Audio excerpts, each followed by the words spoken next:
Hello সবাইকে, আপনাদের সবাইকে স্বাগতম জানাচ্ছি আজকের ভিডিওতে। এবং আজকের ভিডিওতে আমরা WWE এর সবচেয়ে হাইপ তোলা একটা প্রোমো এবং সবচেয়ে বিখ্যাত একটা প্রোমো যিনি কিনা CM পাঙ্ক দিয়েছিলেন।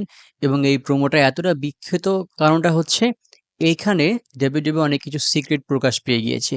স্পেশালি তার যে স্ক্রিপ্ট ওয়ার্ল্ড রয়েছে সেটা আসলে কিভাবে ডিজাইন করা, এখানে যে রেসলাররা আছে তারা কিভাবে WWE এর কাছে বন্দী থাকে, তাদেরকে কিভাবে অ্যাক্ট করানো হয় এবং যারা অডিয়েন্স আছে তাদেরকে কিভাবে বোকা বানানো হয়, এই সকল ব্যাপার নিয়ে হচ্ছে এই প্রোমোটা ছিল। এজন্য এটা খুবই বিখ্যাত ছিল।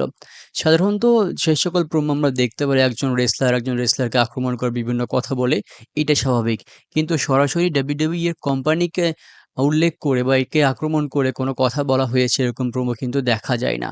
তো যাই হোক ভিউয়ার্স, আজকের ভিডিওতে আমরা এই প্রোমো সম্পর্কে A to Z ডিটেইলস জানবো। তো প্রথমে আমরা একটু কনটেক্সট জেনে আসি। কনটেক্সটটা হচ্ছে CM punk ring of honour থেকে WWE তে সাইন করেন। WWE বিভিন্ন ইন্ডিপেন্ডেন্ট সার্কিটে তিনি হচ্ছে ম্যাচ খেলেন। ECW বলেন না কেন, তারপর ওহিও ভ্যালি রেসলিং, সেখান থেকে তিনি আস্তে, আস্তে ভালো করে আসেন। আস্তে, আস্তে ভালো করাটা বলা ঠিক হবে না। তিনি আগে থেকেই একজন টপ কোয়ালিটি রেসলার ছিলেন। তিনি যেখানে গিয়েছেন একজন টপ লেভেলের রেসলার খেলেছেন এবং অনেক ভালো, ভালো অ্যাচিভ করেছেন এবং দর্শকদের তিনি হচ্ছে কখনোই হতাশ করেন নাই। তো তিনি WWE তে এসে WWE র যে ডিসিশন এগুলো এবং তাকে দিয়ে যেভাবে ম্যাচ খেলানো হচ্ছে, যে সকল স্টোরি দেয়া হচ্ছে, এগুলো নিয়ে তিনি সন্তুষ্ট ছিলেন না। তো ২০১১ সালে জুন মাসে যখন তার কন্ট্রাক্ট WWE র সাথে শেষ হয়ে যাবে আর ৩ সপ্তাহ পরে, তো তখন তিনি মূলত তার যে পাইপ বম্ব প্রোমো এইটা তিনি দেন। তো এইটার কনটেক্সট ছিল যে আর ৩ সপ্তাহ পরে তিনি WWE থেকে রিলিজ নিবেন বা রিলিজ করে দেবে তাকে। এবং তৎকালীন সময়ে তার শেষ ম্যাচটা হচ্ছে জন সিনার সাথে মানি ইন দ্য ব্যাংক এই পেপার ভিউতে। তো এই চ্যাম্পিয়নশিপ ম্যাচে তিনি যদি চ্যাম্পিয়নও হন তবুও তাকে চ্যাম্পিয়নশিপ টাইটেল সহ WWE রিলিজ করে দেব। তো এরকম একটা শর্ত ছিল আরকি। তো এই পর্যায়ে তার ২ সপ্তাহ আগে মন্ডে নাইট রতে জন সিনা এবং R-Truth এর একটা ম্যাচ চলছিল। তো সে ম্যাচ চলাকালীন মাঝখানেই হঠাৎ করে সিএম পাঙ্কের মিউজিক বেজে ওঠে এবং তিনি সেখানে আসেন। তো সেখানে এসে তিনি কথা বলা শুরু করেন। ১ম এ তিনি নিজের প্রশংসা করেন তিনি কেন ওয়ার্ল্ডের মধ্যে বেস্ট, এবং জন সিনাকে উল্লেখ করে বলেন যে সে যেটা যে অবস্থায় আছে সে এটা ডিজার্ভ করে না।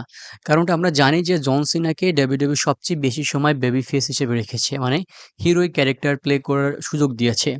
এটা হচ্ছে এরকম কিছু না যে তিনি সব ম্যাচে জিতবেন এরকম কিছু না। জাস্ট তিনি সবসময় পজিটিভ রেসলার, পজিটিভ রেসলিং খেলবেন। তিনি সবসময় অডিয়েন্সের সাপোর্ট পাবেন, অডিয়েন্স সবসময় তাকে ভালোবাসবে। এরকম করে তাকে স্টোরি দেয়া হইতো এবং জন সিনা এই সুযোগটা সবচেয়ে বেশি নিয়েছে। তো সেখান থেকে তিনি জন সিনাকে উল্লেখ করে বলেন যে তিনি হচ্ছেন ভিন্স ম্যাকম্যানের পা চাটেন। স্পেশালি হাল্ক হোগান যেভাবে ভিন্স ম্যাকম্যানের পিছনে ছিল এবং তাকে সবসময় হচ্ছে পা চাটতো, এরকম করে উল্লেখ করেন।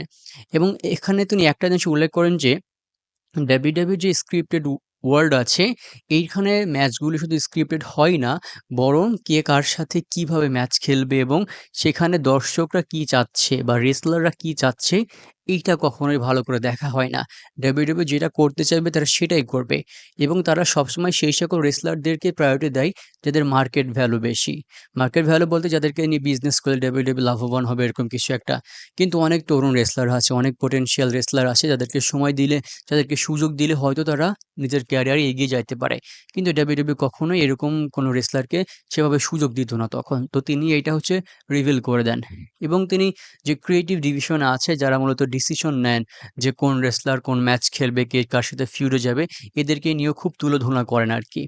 তো এই সময় তিনি অনেকের উদাহরণ টানেন। স্পেশালি তিনি পল হেইম্যানের কথাও বলেন, ব্রুক লেসনারের কথা বলেন যে তারাও WWE তে সন্তুষ্ট ছিল না। এজন্য তারা বারবার চলে গিয়েছিল।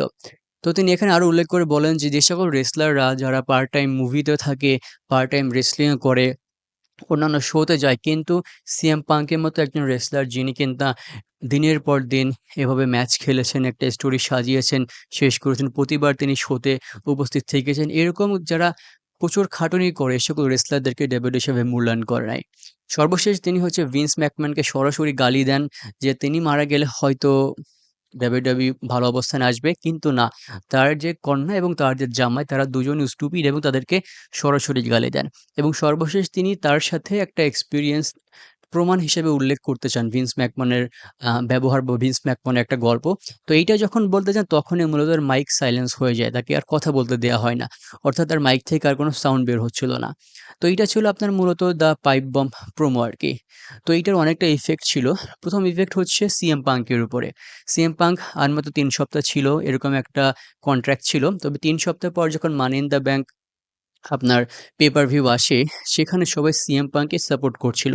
আমি আগেই বললাম যে জন সিনাকে বেবি ফেস হিসেবে উল্লেখ করা হয়েছিল। তিনি পজিটিভ রেসলিং খেলতেন। তবুও সেই ম্যাচে সবাই সিএম পাঙ্ককেই সাপোর্ট করেছে। সিএম পাঙ্কেরই ভালো চেয়েছে। সিএম পাঙ্ক যেন ম্যাচটা জেতে এটাই চেয়েছে। তো ফলশ্রুতিতে সিএম পাঙ্ক সেই ম্যাচটা জিতে যায় এবং তিনি তার যে WWE চ্যাম্পিয়নশিপ টাইটেল আছে, এই টাইটেলটা সহকারে তিনি হচ্ছে রিলিজ নেন আরকি। মোটামুটি রিলিজ হয়ে যায়। তার পরবর্তীতে প্রচুর কন্ট্রোভার্সারি হতে থাকে, দর্শকদের অনেক চাপ আসতে থাকে, পুরো বিশ্বে এটা নিয়ে আলোচনার সৃষ্টি হয়ে যায় এবং তার পরিপ্রেক্ষিতে কয়েক সপ্তাহ পরে সিএম পাঙ্কের সাথে WWE আবার কন্ট্রাক্ট করে এবং সিএম পাঙ্ক WWE টাইটেল সহ আবার তিনি WWE তে ফিরে আসেন। তো এইটা ছিল তার সিএম পাঙ্কের লাইফের উপরে এই প্রোমোটার ইফেক্ট এবং আরও কিছু ইফেক্ট পড়া আছে। ধরুন যে ফ্যান্সরা যারা এই জিনিসটা বুঝতে পারলো যে তাদেরকে কতটা মূল্যায়ন করা হয়, নতুন রেসলারদের কতটা মূল্যায়ন করা হয়। তারাও এখন বুঝতে পারলো যে কোনটা স্ক্রিপ্টেড আর স্ক্রিপ্টেড মধ্যে থেকেও কোনটা রেসলারদের সাথে অন্যায় করা হচ্ছে, কোনটা ফ্যানদের সাথে অন্যায় করা হচ্ছে। তো তারা এগুলো বুঝতে পারলো এবং পরবর্তীতে তারা বেশি সজাগ থাকলো। তো বর্তমানে কিন্তু এখন WWE অডিয়েন্সের চাহিদার উপরে অডিয়েন্স যেটা চায় এইটা দিকে মনোযোগ দেওয়ার চেষ্টা করে এবং বর্তমানে WWE যে NXT আছে এইটা মূলত হচ্ছে যে সকল উদীয়মান রেসলার, নতুন রেসলার তাদেরকে পুশ দেওয়ার জন্য, তাদেরকে তৈরি করার জন্য বড় রেসলিংয়ে আনার জন্য বা মেইন রোস্টারে আনার জন্য। তো এভাবে কিন্তু WWE র কিছু পরিবর্তন হয়েছে পাইপ বম্বের পরিপ্রেক্ষিতে। তবে হ্যাঁ, পাইপ বম্ব এই প্রোমোটা অনেকটা গুরুত্বপূর্ণ ছিল WWE ইতিহাসে।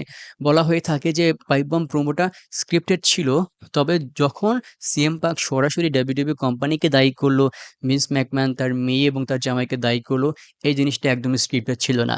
এবং পরবর্তীতে সিএম পাঙ্ক আরও গভীরে যাইতে চাচ্ছিলেন, আরও কিছু স্টোরি শেয়ার করতে চাচ্ছিলেন।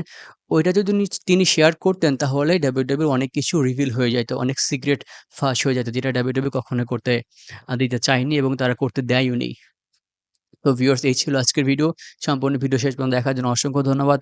সবাই ভালো থাকবেন, সুস্থ থাকবেন। সবার জন্য অনেক, অনেক শুভকামনা। আসসালামু আলাইকুম।